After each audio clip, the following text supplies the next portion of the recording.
नमस्कार, कशिश न्यूज के खास कार्यक्रम कोई नहीं है टक्कर में आप सबों का स्वागत है। जाहिर है कि खगड़िया में आगामी 3 नवंबर को चुनाव हो रहा है और इसको लेकर नामांकन की प्रक्रिया पूरी हो चुकी है।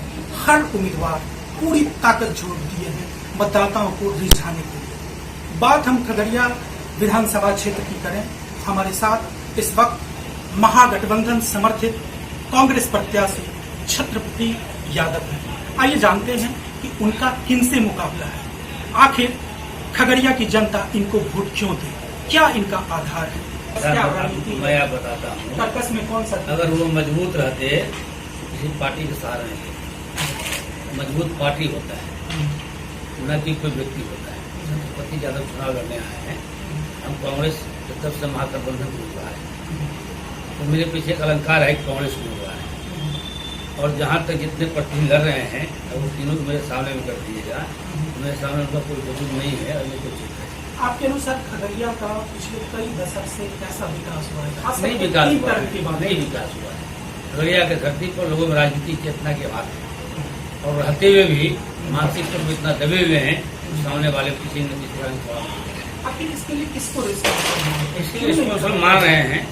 प्रशासनिक स्तर पर जो कार्रवाई होनी चाहिए, कोई आदमी बड़े ब्रिज के नीचे में है उसकी बचाव होती है और आपको बताया जाता है। यही कारण है खगड़िया जिला के हर गाँव में चलिए आप, सारे आदमी कोर्ट का तरीके चक्कर पड़े हुए हैं, उनके चेहरा पहुँचने नहीं है। जो खेती करते हैं, कमाते हैं, खेत बचते को तालीम देते हैं, बड़े नेताओं और बड़े अफसरों से तालमेल करके रहता है। खगड़िया में क्या विकास की पॉसिबिलिटी है, क्या देखते हैं? खगड़िया में विकास की बहुत संभावना है, क्योंकि विकास के रूप ध्यान नहीं दिया गया है। जिला बनने के बाद अब तक यहाँ की इंडस्ट्री नहीं लगा, इसके लिए यहाँ के प्रतिनिधि खुशी है। जिला बनने के बाद, जिला बनने के पहले जो हमारे विद्यालय थे, अस्पताल की स्थिति थी, उसका 80% की स्थिति हुई है। हमारे 80% गांव की स्थिति हुई है। गांव में रहने वाले हमारे परिवार हैं, उनके चेहरा पर 80% रोशनी नहीं आ सका है। तो जब 20% मिल करके पूरे 80% शोषण कर रहे हैं। सर क्या है खगड़िया में सड़क, खगड़िया हम कुछ नहीं है, खगड़िया में वर्चस्व की लड़ाई है। जहाँ वर्चस्व की लड़ाई रहेगी वहाँ सामाजिक व्यवस्था नहीं होगा और सामाजिक विकास नहीं हो सकता है। आखिर क्यों डेवलपमेंट हो, क्यों अगर डेवलपमेंट करने में अगर यहाँ प्रतिनिधि विश्वास रखते, आज प्रतिनिधि को सलाम नहीं, उनकी वर्चस्व बना रहे, आपको क्यों आगे बढ़ने देंगे? उनके बाल बच्चा तो बाहर पढ़ रहे हैं, वो तो आराम से रह रहे हैं, आप अधिकार कर रहे हैं। आप अगर मुँह पर बोल दीजिएगा तो कल थाना में बंद रहिएगा। तो ये सब परिस्थिति जहाँ डेवलप किया है वहाँ विकास क्या होगा? हम मानते हैं सरकार से लोग टूट चुकी है, परिवर्तन की बयान दे रहे हैं। जी हाँ, लोग चाह रहा है कि बदलाव हो सरकार का। अब देखिए उनके गठबंधन के लोग अलग लड़ रहे हैं, क्या कारण हो गया? कहीं तो बिखरा हुआ। छत्रपति यादव जीत रहे हैं, ऐसा आपका मानना है? मैं तो जीता हूँ, लॉजिक क्या है? मैं तो जीता हूँ, इसलिए जीता हूँ कि मैं एक नेतृत्व करने वाला नेता हूँ। आप जिन विधायकों से तुलना करते हैं, हम 100 गुना ऊपर हैं। 1000 में विधायक रहेंगे, मेरे मुकाबला नहीं हो सकते हैं, क्योंकि हम लीडर हैं। आपके प्रतिद्वंदी क्षेत्र में कह रहे हैं कि आप बाहर हैं। गलत बोल रहे हैं ना, सुनने वाले को जो अच्छा लगता है ना, पहले आप एक तय कीजिए। अलौली से वो भी आई है, अलौली थम्बी है, अलौली से आकर उसका भी ससुराल यहाँ है, अलौली से आकर मेरा भी ससुराल यहाँ है, रेणु जी की भी ससुराल यहाँ है। तो सुनने वाले व्यक्ति समझते होंगे, मान लीजिए, उनको सोचना चाहिए बारीकी से। ये तो स्पष्ट है, जब ये लड़ाई खगड़िया मरौली का ही होना है। एक तरफ मक्का फैक्ट्री इंडस्ट्रीज की बात विगत 1 दशक से चल रहा है। आज तक सरकार 10 साल में तो उस पर काम किया नहीं। मक्का इंडस्ट्रीज कह करके आप 10 साल से चल रहे हैं। मेडिकल कॉलेज की बात कर रहे हैं, उस पर आपको परफॉर्मेंस नहीं है। उसी कॉलेज हमारा है, अभी तक की पढ़ाई स्टार्ट नहीं, सब होने वाला कब हुआ है, नहीं हुआ। महिला के लिए वार्षिक विद्यालय, इसलिए विद्यालय नहीं है। शहर में हॉस्पिटल है जिसको बढ़ाया गया है, तथा कथित डॉक्टर लोग हैं, जो प्रभारी लोग हैं, मान लीजिए उनकी जो हालत है इमरजेंसी में, मान लीजिए, तो आपको सामने है, आप भी हैं, मान लीजिए थोड़ा पत्रकार नहीं है, मान लीजिए जनता है, तो आप अपने परिवार से कुछ उसका दिक्कत है। 24 घंटा मात्र 8 घंटा 2 घंटा नहीं मिलता है। एक लाइन में जनता से धन्यवाद। तो ये थे महागठबंधन समर्थित कांग्रेस प्रत्याशी छत्रपति यादव, जिनका कहना है कि स्थानीय विधायक और बिहार की सरकार से लोग नाखुश हैं और परिवर्तन का बयान बह चुका है और इसका लाभ जो है उनको मिलेगा और उनकी जीत सुनिश्चित है, ऐसा छत्रपति यादव का दावा है। अब देखना होगा 10 नवंबर को परिणाम इनके पक्ष में आता है या फिर इनके प्रतिद्वंदी के पक्ष में आता है। अभी हमारे साथ लोजपा प्रत्याशी डॉक्टर मुकेश कुमार उर्फ कृष्णा यादव से अभी हम बात करेंगे। अभी क्या स्थिति है और कौन से मुद्दे लेकर के ऐसा कौन सा कार्य जो अभी जो आम लोगों के लिए या सरहाटी विधानसभा के आम जनता के लिए जो खास रहेगा, जिसके पे ये जो है अपना कुछ कार्य करेंगे। हम बात करेंगे अच्छा मुद्दा लेकर के और ऐसा कौन सी कार्य है जो मैंने आम जनों के लिए जो है क्या करेंगे, शिक्षा का क्षेत्र हो या स्वास्थ्य का क्षेत्र हो या सड़क का क्षेत्र हो या बिजली का क्षेत्र हो। देखिए, हम पहले से भी प्रतिनिधि, एक छोटा प्रतिनिधि, पंचायत प्रतिनिधि के रूप में जो इस प्रखंड का, इस पहले जो प्रतिनिधि थे, हम प्रखंड का प्रतिनिधि थे, जिला परिषद सदस्य के रूप में जो इस प्रखंड का विकास किया है, उसमें प्रथम प्राथमिकता मेरा रहा था शिक्षा के क्षेत्र में। गया जिला में 200 यूनिट आया था, जिसमें 50 यूनिट सिर्फ हम डोभी प्रखंड में प्राथमिक विद्यालय का लाया था और आज वो सारा विद्यालय चल रहा है और स्थापित है। अगर हम चुनाव जीतते हैं तो पहला प्राथमिकता शिक्षा को देंगे और शिक्षा के क्षेत्र में हम काम करेंगे। दूसरा प्राथमिकता मेरा होगा स्वास्थ्य क्षेत्र। मैं आज विधायक नहीं हूँ। विधायक बनने के पहले कोई ऐसा प्रतिनिधि नहीं है जो अपने ज़मीन दे करके हॉस्पिटल बनाया हो। मैं अपना ज़मीन दे करके डोभी पीएससी का ज़मीन दिया हूँ, जिसमें पीएससी स्थापित है। आम जनता के मैंने सुविधा के लिए हम अपना ज़मीन डोनेट करके और प्राथमिक स्वास्थ्य के लिए बनाया। तो अगर हम विधायक बन जाएंगे तो और कुछ जनता के लिए स्वास्थ्य के क्षेत्र में काम करेंगे। एक और है कि पिछले वर्ष से सरहाटी का विधायक रहे 10 वर्ष से और पिछले मंत्री बने थे। क्या लग रहा है मैं उनके सामने और आपका कैसा मुकाबला है? देखिए, विनोद जी 10 साल विधायक रहे हैं। 10 साल में उन्होंने ज़मीन नहीं बनाई और ज़मीन नहीं बनाने के कारण जनता उनसे उखड़ी हुई और मेरी लड़ाई मंजू अग्रवाल आरजेडी के प्रत्याशी है उनसे है। विनोद यादव कहीं ज़मीन पर नहीं। क्या ना मंजू अग्रवाल इसके पहले बीजेपी में थी, निर्दलीय भी लड़ी थी चुनाव, अब जो है वापिस आरजेडी में चली गई। कितना लग रहा है आपको उनके साथ? आरजेडी के जो परंपरागत वोटर है उसी में बिखराव है, इसलिए हम समझते हैं कि परंपरागत वोटर ही जिसको नहीं वोट दे, जिस पार्टी को, तो उसका कैंडिडेट कैसे जीत सकता है। इसलिए हमको उम्मीद है कि जो परंपरागत वोटर है जो आरजेडी का, वो वोट हमको निश्चित रूप से देगा। यादव और मुस्लिम जो मतदाता जो परंपरागत वोटर का लाते हैं उसमें से बिखराव है और उसी बिखराव का फायदा हमको मिल रहा है और हम निश्चित रूप से चुनाव जीतेंगे।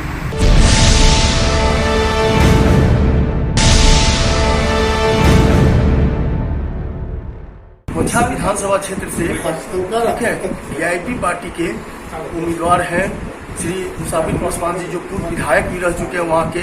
हम उनसे जानना चाहेंगे कि बोचहा विकास के लिए आज भी उपेक्षित है, लेकिन जैसा विकास होना चाहिए था नहीं हो पा रहा है। इनको जनता चुनती है इस बार, क्योंकि पहले भी इनको चुन चुकी है। तो इनका मुख्य मुद्दा विकास का क्या है? विधानसभा से 91 से बात कर रहे हैं और जब से देश आजाद हुआ तब से लेकर अभी अनुसूचित जाति का स्थिति रहा है। अनुसूचित स्थिति में 2 मरतबे सरैया रहा है और 2 मरतबे के बाद यह बोचहा चला है। 62 से यहाँ पर सीताराम जब 2 मरतबे और 11 मरतबे रमई राम जी थे और 1 मरतबे बेबी जी था, 1 मरतबे कमल पासवान जी थे, 1 मरतबे जी थे। बाकी विकास के काम कुछ नहीं। यहाँ पर विकास के काम सिर्फ हम किए हैं। 424 आदमी को चाह के लड़का के सबको नौकरी रखना है, हर जात के नौकरी रखना है FCI कोड पर। और 540 आदमी को 1975 से लेकर अभी तक नारायणपुर अनंत में काम देने का कैजुअल बेसिस पे। और जो भी हमारा साल भर रहे हैं विधायक, साल भर में जो भी 3 करोड़ रुपया मिला, हम किसी से रोड में, तोड़ में, घर में, द्वार में, बिजली मेरे को पैसा नहीं है, सब जनता का बात। और हम दूसरा मरतबे जितने जा रहे हैं इसमें जब 5 साल का अवधि आ गई उसमें सारी नौजवान को देखें, सारी रोड देखेंगे। गंडक बहुत नज़दीक है, गंडक काट देता है घर द्वार, उसको भी देखें। मेरा आप लोग से ही अनुरोध है कि आप लोग इसको आगे बढ़ें। विशेष जो है लड़ने वाला लाल मेरा देवी देवी है, रमई राम है, सब पानी में चला जाए, कुछ नहीं। देखिए, मुसाफिर पासवान जी ने स्पष्ट शब्दों में कहा है कि अगर ये जीतते हैं तो नौजवानों पे सबसे पहले ये ध्यान रखेंगे, उसके बाद गंडक के कारण जो बाढ़ आती है उसको वो सुधार करेंगे और विकास की नदियां बहाएंगे और इनके टक्कर में कोई नहीं है। कशिश न्यूज के खास चुनावी कार्यक्रम कोई नहीं टक्कर में आपका स्वागत है। हमारे साथ है बरारी के विधायक नीरज यादव। आइए सीधे उनसे रूबरू होते हैं। सर, इस बार आप राजद के सिंबल से चुनाव लड़ रहे हैं और विधायक भी रह चुके हैं, क्या प्रायोरिटी होगी आपके क्षेत्र के लिए?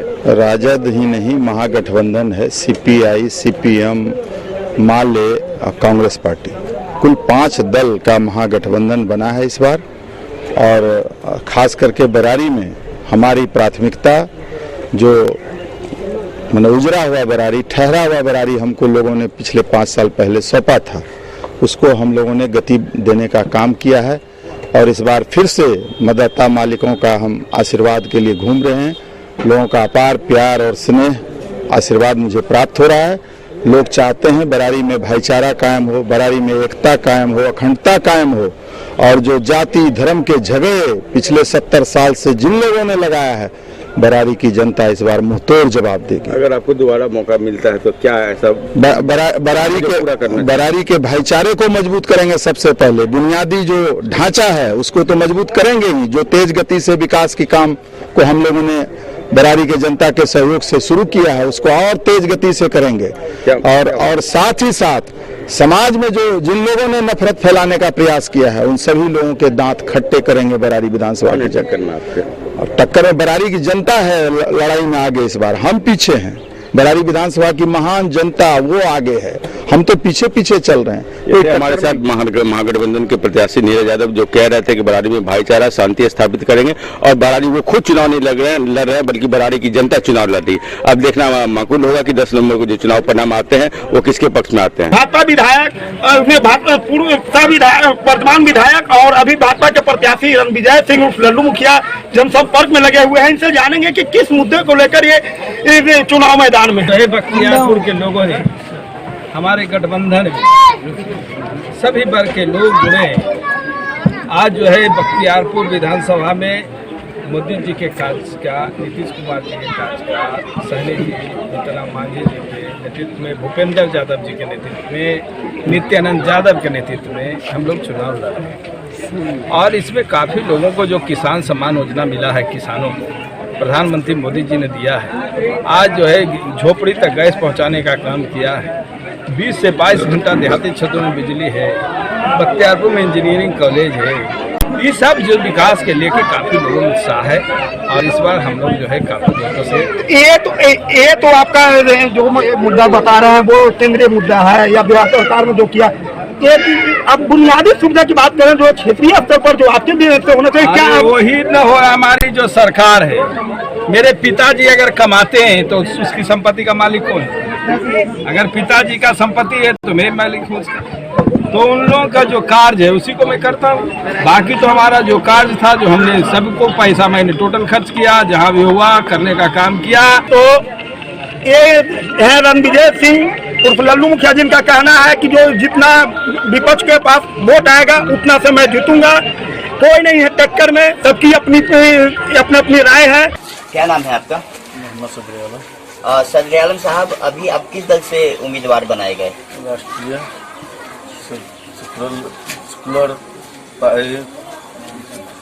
राष्ट्रीय सेकुलर मजलिस पार्टी से। राष्ट्रीय सेकुलर मजलिस पार्टी ने आपको अपना उम्मीदवार यहाँ का बनाया है। आप पे भरोसा किया है कि आप इस चुनाव में जीत हासिल करके एक मुकाम बनाएंगे। आपको क्या लग रहा है कि इसमें आप कैसे जीत पाएंगे? बागपट्टी विधानसभा में 3.5 लाख वोटर है, इसमें 1,35,000 मुसलमान, उस पर उम्मीद है उनको जिताएंगे। और भी जो यहाँ पे बहुत सारे ऐसे वोटर हैं जो उस पे आपको क्या लग रहा है कि और भी लोगों से आपको उम्मीद है? सब भाई से उम्मीद है। अभी यहाँ पे जो उम्मीदवार हैं पहले से यहाँ पे जदयू के जो विधायक रह चुकी हैं वो है यहाँ पे आरजेडी से काफी मजबूत उम्मीदवार हैं। ऐसे में आप कैसे इस चुनाव को जीत पाएंगे? तो भरोसा है। इनका ये साफ कहना है कि यहाँ के जो वोटर्स है, यहाँ की जो जनता है, इन्हें उन पे पूरा भरोसा है कि वो इस विधानसभा चुनाव में पूरी मुस्तैदी के साथ इनके साथ खड़े रहेंगे। मेरा नाम हुआ सर्वेश कुमार ठाकुर और मैं राष्ट्रवादी जनशक्ति पार्टी से उम्मीदवार हूँ। 27 विधानसभा भाजपा से पूरी जनता की पुकार हुई है कि सर आप आइए इस चुनावी मैदान में। हमारी जो समस्याएं हैं वो समस्याएं और हमारी जो सपना है 27 विधानसभा का वो पूरा करने के लिए मैं आया हूँ। यहाँ पे जो विकास का रेशियो है, जो बागपट्टी विधानसभा में जो विकास का रेशियो है, आपने जनसंपर्क अभियान में देखा होगा, उसमें कैसा लगा? क्या बेहतर है या क्या कोई कमी दिखाई दिया क्या? जी बहुत दिखाई दिया है। इसमें सबसे बड़ा मुद्दा आया हमारा शिक्षा का। शिक्षा का बहुत बड़ी मुद्दा है। आज हमारे किसी भी सरकारी स्कूल से लेकर के देख लीजिए, कहीं भी आज स्कूल बना तो हमारे वहाँ पे शिक्षा का ऐसी व्यवस्था हो गया कि शिक्षक नहीं है। पहले स्कूल नहीं था तो अच्छे अच्छे शिक्षक थे, आज वहाँ शिक्षक की आवश्यकता है, आज तक पूरी नहीं हुई है। बच्चे गरीब के हो या मध्यम वर्गीय के हो, उच्च वर्गीय के हो, उसकी पढ़ाई नहीं हो रही है। स्वास्थ्य की मैं देख रहा हूँ बात, सबसे बड़ी आज देश में स्वास्थ्य की बात है, पूरे विश्व कर रही है कोरोना से, लेकिन हमारे यहाँ जो स्वास्थ्य की व्यवस्था है एकदम चरमरा गया हुआ। किसी पंचायत में, किसी भी हॉस्पिटल में कहीं भी एम्बुलेंस की व्यवस्था नहीं है। कहीं आप लेकर के जाएंगे तो डॉक्टर देखेगा नहीं। कहीं भी आपको जो मोदी जी दिए हुए थे जन औषधि केंद्र का सेंटर दिए थे वो आज तक हमारे यहाँ चालू नहीं हुआ। गरीबों के लिए है, हर राज्य में चालू हो गया, हमारे यहाँ नहीं। हम राज्य की बात नहीं करेंगे और जगह चालू होगा, हम सर्वे नहीं किए हैं, लेकिन हमारे क्षेत्र में चालू नहीं हुआ है। आज गरीबों के लिए इतने कम पैसे में इतने बढ़िया ढंग से दवाई मिलता है, हॉर्लिक्स मिलता है, हर चीज मिलता है, तो आज तक सेंटर चालू नहीं हुआ है। विधानसभा में जीत करके जाएंगे तो सारे स्कीम को धरातल पर ये उतारेंगे, यही इनका दावा है। और यही वजह है कि इस चुनाव मैदान में पूरी मजबूती के साथ इन्होंने आने का मन बना लिया है। विधानसभा क्षेत्र से सुरेश शर्मा जी पुनः भाजपा के प्रत्याशी हैं और वर्तमान में नगर आवास विभाग के मंत्री भी हैं। इन्होंने पिछले बार स्मार्ट सिटी के लिए लोगों को वादा किया था। पहले तुम जानना चाहेंगे कि स्मार्ट सिटी पर क्या क्या काम किया? पहले तो मैंने कहा था कि इस शहर को स्मार्ट सिटी में लाएंगे। स्मार्ट सिटी जो लिस्ट बना, यह मुजफ्फरपुर की जो स्थिति थी वो स्मार्ट सिटी बनने लायक नहीं थी, लेकिन भारत सरकार के आज जो उपराष्ट्रपति हैं वेंकैया जी, वो उस समय नगर विकास के मंत्री थे और गौवा साहब उनके सचिव थे। हमने प्रयास किया और ये पटना के पहले स्मार्ट सिटी मुजफ्फरपुर बना हुआ। स्मार्ट सिटी एक कंपनी है जो बनाती है, इसमें टेंडर हुआ और श्रेय को ये काम मिला। कलकत्ता का कंपनी, बड़ा कंपनी है श्रेय, उसको ये काम मिला। श्रेय के काम मिलने के बाद इसमें एक एसपीवी बनाया, मैंने टेक्निकल इसका विंग बनाना है। वो बनाने में दो बार वो नहीं बन सका। उसके हिसाब से टेक्निकल आदमी नहीं एडवर्टाइज हुआ और वो हैदराबाद की कंपनी को दिया गया था, वो वहाँ से नहीं, उसमें डिले हुआ और अब उसकी कंपनी बनी है। हम समझते हैं कि 2 महीना पहले बनी है और उसके तहत आपको 2-3 रोड का शिलान्यास हमने किया। एक रोड बैरिया से इमली चट्टी और इमली चट्टी से रेलवे स्टेशन होते हुए सब थाना और थाना से वो तिलक मैदान होते हुए वो जाएगा सिकंदरपुर अखाड़ा घाट पुल तक। ये स्मार्ट सिटी का रोड की कल्पना एक अलग है। वो रोड चौड़ा होगा, उस रोड के बीच में प्लांटेशन होगा जैसे, और उसके दोनों तरफ फुटपाथ रहेंगे। उसके अंदर बिजली का जो पोल होगा वो तार अंडरग्राउंड होगा। उसके अंदर गैस पाइपलाइन का विस्तारीकरण होगा। उसमें ट्रांसफार्मर वगैरह सब अलग से लगा हुआ रहेगा। यानी स्मार्ट सिटी का रोड एक क्लास 1 का रोड होता है। तो उसके शिलान्यास हुआ है, उसके एक्सपर्ट लोग को टेंडर मिला है, लेकिन चुनाव आयोग ने कहा कि जो काम शुरू नहीं हुआ है उसको अब चुनाव के बाद करेंगे। तो वो चुनाव दूसरी चीज है सर कि जल जमाव सिर्फ मुजफ्फरपुर शहर ही नहीं, गली गली ध्वस्त हो जाता है। इस पे मतलब आगे आपकी क्या होगी कि इस समस्या का निदान हो सके? देखिए, जल जमाव जो इस साल हुआ है, पूरे भारतवर्ष आधा जल जमाव से डूबा रहा है। हर लोग टीवी पेपर पढ़ता है। आपको देखिए कि राजस्थान डूबा, बॉम्बे डूबा, दिल्ली डूबा। चूंकि वर्षा ईश्वरीय इंद्र भगवान ने बहुत वर्षा दिया और वर्षा इतनी होती नहीं थी। 30 साल का रिकॉर्ड, आप ही पत्रकार लोग कहते हैं कि 30 साल का रिकॉर्ड ये टूटा। तो मुजफ्फरपुर में भी, पटना में पिछले बार संकट हुआ था। हमने पटना को, नगर विकास मंत्रालय ने पटना को इस बार जल जमाव से बचा लिया। उसका नाला जो है वो इनक्रोच था, 9 बड़े नाला था जिस पर 3 मंजिला मकान हमको तोड़वाना पड़ा। आप सोच सकते हैं मुजफ्फरपुर भी इसी स्थिति में है। नाले इनक्रोच कौन किया हुआ है? कभी आपने पत्रकार लोग पूछे हैं भाई से कि भाई नाला पर घर बना लिए हुए हो तो ये साफ कैसे होगा? तो ये लेकिन यह काम जो नाले पर, आप देखिए ना जिला स्कूल के पास क्या है, आप देखिए भामाशाह के, ये नाला है और यहाँ लोगों ने गेट बना लिया, नाला को अपने कैंपस में कर दिया। जी, क्या करेगा विधायक, क्या करेगा? और ये सब काम नगर निगम का, नगर निगम ऑटोनोमस बॉडी है, लेकिन सरकार तो सरकार होती है।